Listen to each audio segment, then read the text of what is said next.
The Bucks have a top strong nurse. Never underestimate an old woman with a stethoscope shirt. It all comes down the Freeman. Really. And honestly, so many people overlook the fact that a 4,000-yard, 27 TD 17-inch season is actually pretty good. 1.59 ratio is on par with Dan Marino's career. 1.67. And much better than. Top strong nurse. Never underestimate an old woman with a stethoscope shirt. Tank top. V-neck. Ladies' tee for men and women. Tank top. V-neck. That isn't to defend all of top strong nurse. Never underestimate an old woman with a stethoscope shirt. My question is now though. They must be aware of how game-changing and critical that non-call was.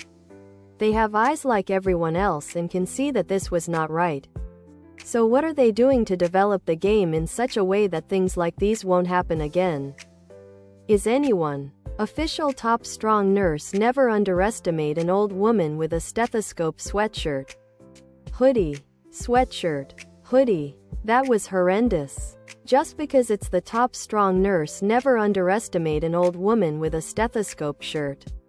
The ball wasn't tipped, wasn't touched by the receiver, was very catchable, and the defender completely assaulted the receiver. Watching the Pats-Chiefs game on the NFL app and they went to other products.